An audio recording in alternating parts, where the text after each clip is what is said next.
আমি একটা মামলায় একটা ডকুমেন্ট আছে যেখানে আছে বাদীপক্ষ আসামি পক্ষকে আমি 20 লক্ষ টাকা পাঠিয়েছি এবং সেই ডকুমেন্টের ভিত্তিতে 406 এবং 420 যাই হোক আপনি এটা পারবেন, কম্পেনসেশন না, আপনি টাকাটা মানি সুট আকারে চাইতে পারবেন, এটা পারবেন। ওনার ওয়াইফের বিরুদ্ধে হ্যাঁ, তার এয়ার যারা থাকবে, উত্তরাধিকার যারা থাকবে তাদের সকলকে বিবাদী করে আপনি এই টাকাটা চাইতে পারবেন যে আপনার হাজবেন্ড গত 1 তারিখে এত টাকা নিয়েছে এবং এই টাকা নেওয়ার সম্পর্কে যেরকম একটা চুক্তিপত্র স্বাক্ষর করে দিয়েছিল এবং বাইরে স্বামী তিনি মারা গেছেন। হ্যাঁ, যেহেতু আপনারা তার অংশীদার, এদের এই ইয়াটা দেওয়ার ব্যাপারে আপনারা বাধ্য, যেহেতু সম্পত্তি অর্জন করেছে এবং এটা প্রপোর্শনালি হবে, যে যেরকম অংশ পেয়েছেন নির্বাচিত সম্পত্তির রিটাও সেই রকম প্রপোর্শনালি ডিস্ট্রিবিউট হবে। আরেকটা বিষয় হলো আমরা মাদক মামলায় যে বিষয়টা দেখি সেটা হলো মাদক ধরলেই সব বিশেষ ক্ষেত্রে যদি দেখি যে বয়সটা ডাউট না হলে স্যার কাউকে আমাদের প্রমাণের মান সিভিলে এক ধরনের আর ক্রিমিনালে আরেকটা, এই বলে স্ট্যান্ডার্ড অফ প্রুফ। তো ক্রিমিনালে আমাদের দেশের বিচারের মান দুইটা নম্বর, এগুলো হচ্ছে কেস ল। এবং সেকশন 3 তে আমাদের বলা হয়েছে একটা ঘটনা প্রুফ নট প্রুফ এবং গিলটি, এরকম সরাসরি বলা হয়েছে। ওখানে বলা হয়েছে একটা ম্যান অফ অর্ডিনারি প্রুডেন্স, আদালতের সামনে যে বিরোধী বিষয়টা উপস্থাপন করা হলো তিনি যদি এটা বিশ্বাস করেন অথবা যে ম্যান অফ অর্ডিনারি প্রুডেন্স যদি এটা প্রবাবল মনে করেন, সম্ভব প্রবাবল শব্দটা ইউজ করা হয়েছে, তাহলে সেটাকে প্রমাণিত বলে ধরা নেওয়া যেতে পারে। কিন্তু এই সেকশন 3 তে প্রুফ নট প্রুফ ডিসপ্রুভ, এর বাইরে বিভিন্ন কেস লতে আমাদের দেশে দুই ধরনের প্রমাণের মান নির্ধারণ করা হয়েছে। একটা হলো বিয়ন্ড রিজনেবল ডাউট আর একটা হলো beyond shadow of doubt. Beyond shadow of doubt একদম হলো হাইয়েস্ট মার্ক, আর বিয়ন্ড রিজনেবল হলো সাংঘাতিক কিছুটা লোয়ার। এখন দর্শকরা কখনো কখনো বলেন যে আপনার বিরোধী বিষয়টা আপনি যুক্তিসঙ্গত সন্দেহ ব্যক্তিগত প্রমাণ করতে পেরেছেন, অথবা কখনো যে কোনো সন্দেহের ছায়া পাবেন reasonable doubt, shadow of doubt প্রমাণ। তাহলে মাদকের মোকদ্দমায় আমরা কিভাবে বুঝবো যে আপনার আসামির বিরুদ্ধে আনিত অভিযোগটা বিয়ন্ড রিজনেবল ডাউট প্রমাণ হয়েছে? মাদকের মোকদ্দমায় দুনিয়াটা ভালো করে শোনেন, সেটা হলো দুইটা জিনিস এখানে প্রমাণ করতে হবে। একটা হলো যে এই যে নার্কোটিক্সটা এটা লিগালি অবটেইন হতে হবে, লিগালি অবটেইন, বাক্যটা লিখে লিগালি অবটেইন। আর দ্বিতীয়টা হলো মেইনটেইনিং চেইন অফ কাস্টডি, এই মাদকটা প্রডিউস হতে হবে before the court, maintaining chain of custody. তাহলে এই যে লিগালি অবটেইন হওয়া বলতে আমরা কি বুঝবো? লিগালি অবটেইন হওয়া বলতে আমরা ওই যে একদম জিডি যখন সংবাদ পেয়ে জিডি করে ওইখান থেকে শুরু হবে। একটা পেট্রোল পার্টি অথবা এই গ্রুপ অফ পুলিশ অফিসার ইচ্ছা করলে যেখানে সেখানে গিয়ে রেড দিতে পারবে না, তার একটা অথরিটি চাই, যেটাকে আপনারা যে জিডি করে, অথবা র্যাবের লোকজন লেখে এমসিসি, মুভমেন্ট কমেন্ট সার্টিফিকেট লিখে রাখেন দুনিয়াটা, movement comment certificate MCC. TV সাহেবের মনে আছে এটা নিয়ে একটু কথা বলছি, এটা বলে মুভমেন্ট কমেন্ট সার্টিফিকেট। আর যদি সিসি এটা হলো কমেন্ট সার্টিফিকেট, যেমন যে স্কুলের পরীক্ষায় ডিউটি দিতে যায় পুলিশ অফিসার, কয়েকজন পুলিশ যায় সারাদিন ডিউটি করে বলে স্যার আমরা যে ডিউটি করলাম এটা লিখে দেন, এটা হলো কমেন্ট সার্টিফিকেট। তো যাই হোক, এই যে মানে মাদক দ্রব্য অভিযান পরিচালনা করার জন্য গেল অথবা আসামি গ্রেফতার করার জন্য গেল, এই যাওয়ার জন্য তার একটা অথরিটি লাগবে। এই অথরিটিটা হলো এই জিডি এন্ট্রি করে যায় তারা, এই জিডি এন্ট্রিটাই হলো তার কমান্ড সার্টিফিকেট। আর যেহেতু র্যাব বা অন্যান্য সংস্থা তাদের এরকম জিডির কোনো সিস্টেম নাই, তারা এই এফসিসি এখান থেকে ধরতে হবে যে সে এই ঘটনাস্থলে যাওয়ার তার অথরিটি ছিল না, যারা যারা করবেন এখান থেকে শুরু করবেন। তারপরে যখন দ্বিতীয়ত হলো যে সার্চ করলো, এই সার্চটা আইনসম্মতভাবে করা হচ্ছে কিনা।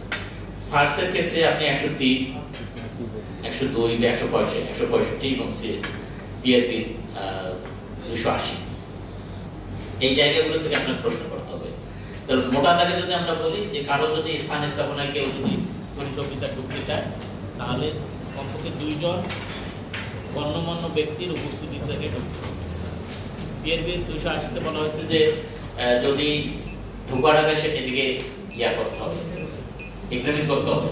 যেমন ধরেন ছোটখাটো আর্মস তার শরীরে থাকতে পারে, মাদক থাকতে পারে, হিরোইনের পুড়িয়া থাকতে পারে।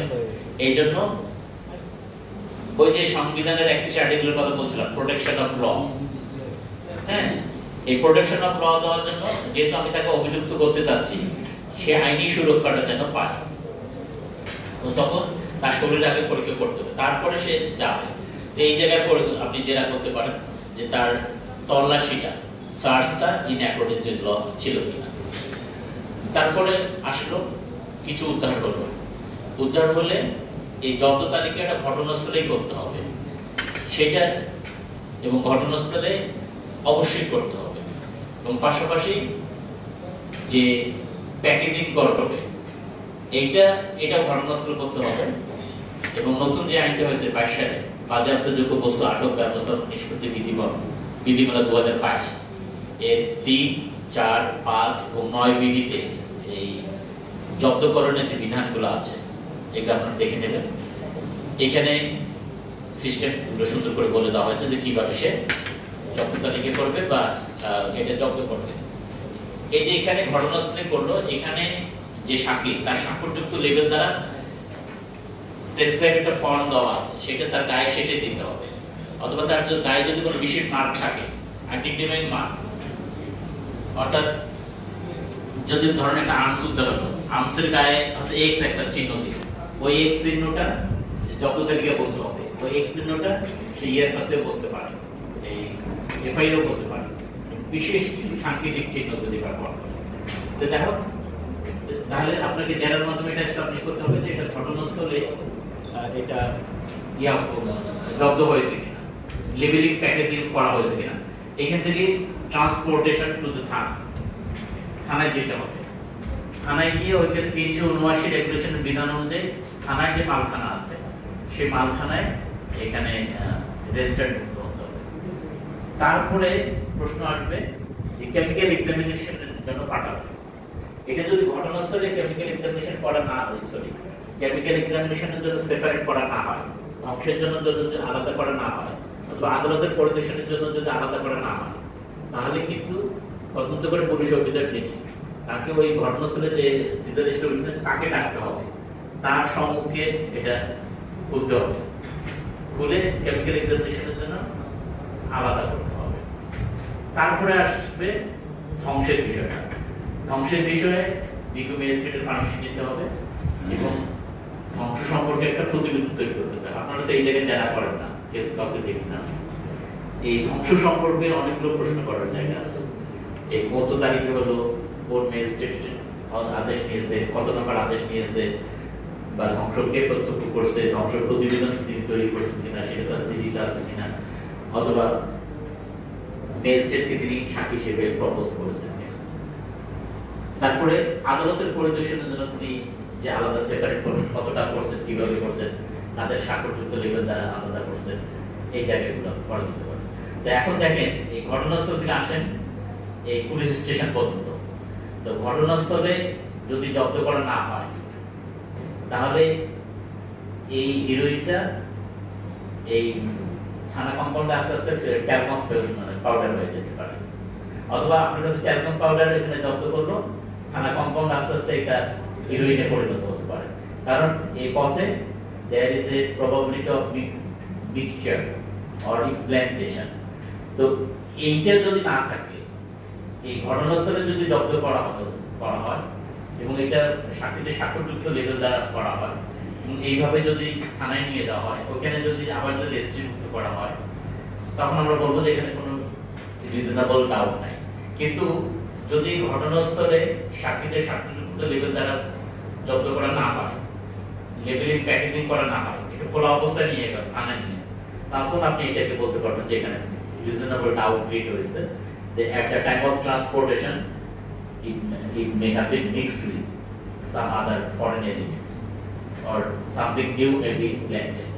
তখন আপনি আদালতকে যখন আর্গুমেন্টস হিয়ারিং করবেন তখন বলতে পারেন স্যার এখানে আমি বাই ক্রস এক্সামিনেশন আমি রিজনেবল ডাউট ক্রিয়েট করতে পারছি, এটাকে বলা হয় রিজনেবল ডাউট। আর আরেকটা যে শব্দ বলছিলাম মেইনটেইনিং চেইন অফ কাস্টডি, এটাও এখান থেকে শুরু হবে, ঘটনাস্থল থেকে শুরু হবে, হয়ে ওই ধ্বংস হয়ে যখন সে থানা মালখানায় পাঠাবে তখন প্রপার্টি রেজিস্টার নাম্বার দেবে, সেই প্রপার্টি রেজিস্টার নাম্বারটা সিএস এর 5 নম্বর কলামে উঠাবে, অথবা অ্যাটলিস্ট তাকে ইয়াতে থাকতে হবে, সিডিতে থাকতে হবে। আবার বিচারের দিন যখন এই ইয়া থেকে আসলো, আদালতের সামনে আসলো, আদালতের পরিদর্শনের জন্য, এইখানে এক্সিবিট করতে একটা ভুল হয়, সারা দেশে ভুল হয়। ঠিক যেভাবে আসছে প্যাকেটের সিএমএন নাম্বার লিখতে হবে, কি ধরনের প্যাকেট আসছে সেটা লিখতে হবে, প্যাকেটের গায়ে কি কি লেখা আছে সেটা লিখতে হবে, এবং এটা খুলতে হবে। খুলে এটা যেমন ধরেন মনে করেন যদি হিরোইনের বিষয় হয় তাহলে এখানে অবশ্যই গুঁড়া জাতীয় মানে পাউডার পদার্থ পেতে হবে, এবং সেটা কি রঙের পাওয়া গেছে সেটাও এক্সিবিটে আসতে হবে, এবং আপনারা এগুলা জেরা করবেন। অথবা ধরেন 2 বোতল ফেন্সিডিল আসলো, ফেন্সিডিলের গায়ে এই সুতা দিয়ে লাগা, এটা গিট দেওয়া হয়েছে, দিয়ে একটা ট্যাগ লাগানো হয়েছে। তো এই সুতা তো যে কোনো বোতলের গায়ে লাগানো যেতে পারে, তাই না? এই ট্যাগ তো যে কেউ কলমে লিখে দিতে পারে। তাহলে এই যে মানে প্রোডাকশন হলো before the court for inspection of the court, এইটার এই maintaining chain of custody the pure reasonable doubt proof হলো না, কারণ ওই যে ফেন্সিডিলের বোতল যেভাবে আসলো আদালতের সামনে, এটা যে কোনো মুহূর্তে যে কোনো ফেন্সিডিলের 2টা এর বোতলের গায়ে একটা ট্যাগ লাগায় নিয়ে আসতে পারে, আবার এটা নিয়ে গিয়ে ওখানে রাখলো, আরেকদিন আবার ওইটাই নিয়ে আসলো।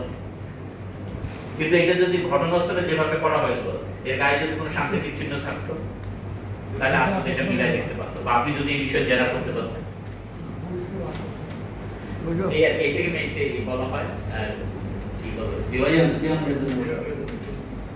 আর শাস্তি দেওয়ার ব্যাপারটা আদালতের নিজ নিজ ব্যবসা, এই বিষয়ে কথা বলা যাবে। আরেকটা সিনিয়র